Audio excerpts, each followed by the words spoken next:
waktu itu Habib Hussein datang sendirian ke Jakarta. Ketika sampai pertama kali di Jakarta, beliau mendapatkan satu orang yang mana datang malam-malam dalam keadaan basah kuyup, bajunya basah.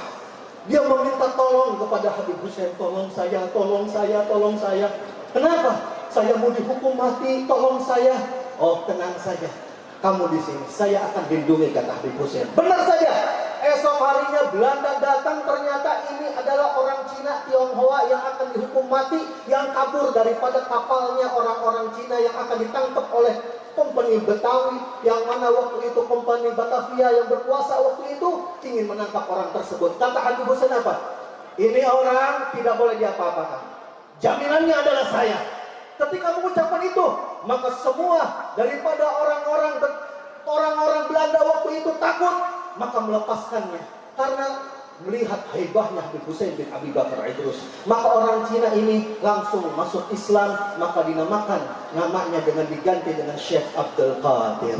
Maka inilah murid daripada Habib Hussein bin Abi Bakar Idrus. Beliau melanjutkan daripada dakwahnya sampai benar diterima dakwahnya Habib Hussein di kota Jakarta. Berbondong-bondong orang-orang berdatangan ke tempat beliau, mengambil ilmu, mengambil berkah, mengambil doa, sampai orang-orang daripada yaitu penjajah Belanda ketakutan bahwasanya Habib Hussein bakal memberontak kepada pemerintah waktu itu.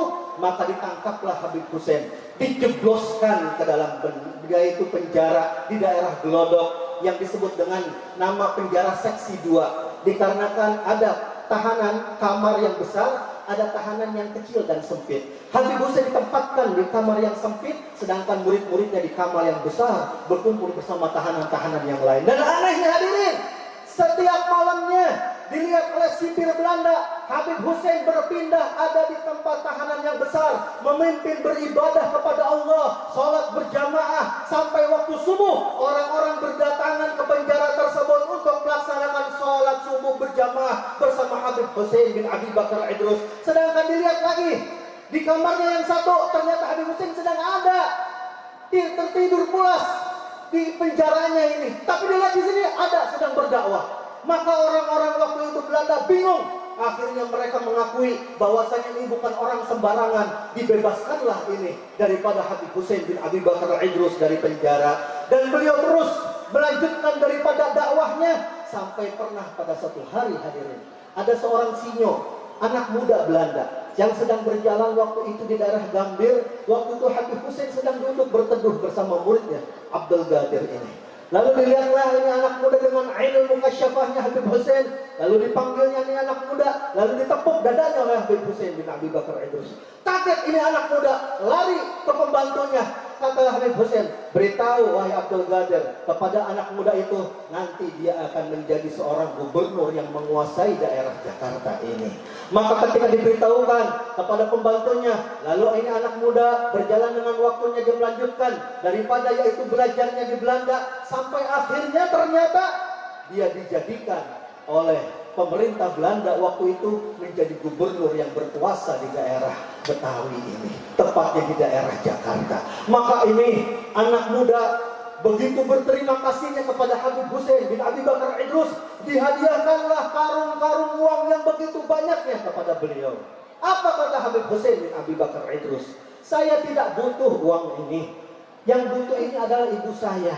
Maka diambillah ini karung-karung tersebut, dibuangnya di daerah yaitu pasar ikan sana, dilempar ke laut. Maka ini orang Belanda bingung, kenapa uang dibuang begitu percuma-cuma ya wahai Habib?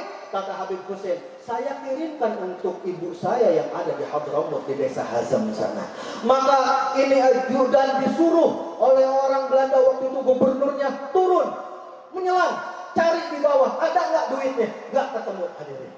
Masih penasaran juga, dikirim lagi ajudannya, berangkat ke Yaman, ke Hadramaut, ke kota Hazam, dapetin ada ibunya Habib Hussein bin Abi Bakar Idrus di sana. Tanya, ada duit gak yang nyampe? Ternyata sampai sana itu ada karungan-karungan uang yang dikirimkan oleh Habib Hussein bin Abi Bakar Idrus di waktu, di jam, di hari yang sama waktu beliau melemparkan daripada yaitu karung-karung uang tersebut.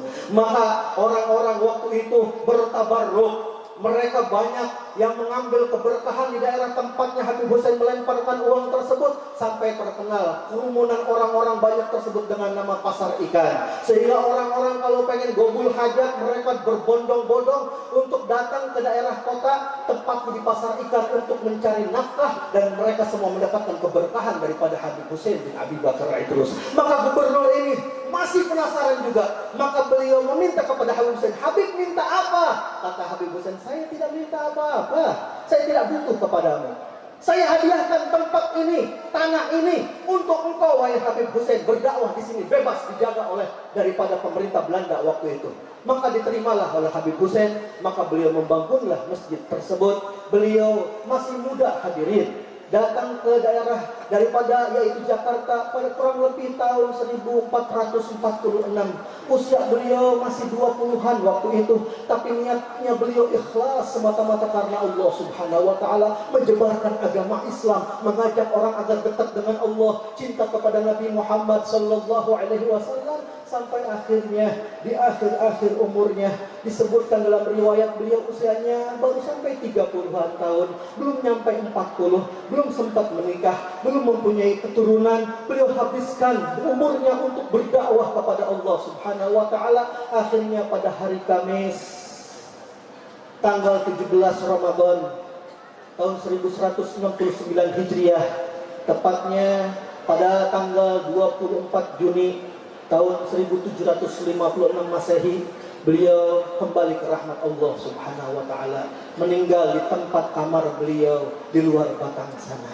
Adapun penamaan luar Batang hadirin, ada kejadian yang sangat luar biasa, yang mana waktu itu pemerintah Belanda telah menetapkan kalau ada orang asing bangsa Arab meninggal dunia dimanapun tepatnya di Jakarta harus dikuburkan di daerah Tengsin Karet, Tanah Abang. Maka dibawalah jenazah, dimasukkan ke dalam kurung Batang. Ketika sampai ke Tanah Abang di daerah Tengsin Karet, ketika dibuka, ternyata mayatnya Habib Hussein bin Abi Bakar Idrus tidak ada.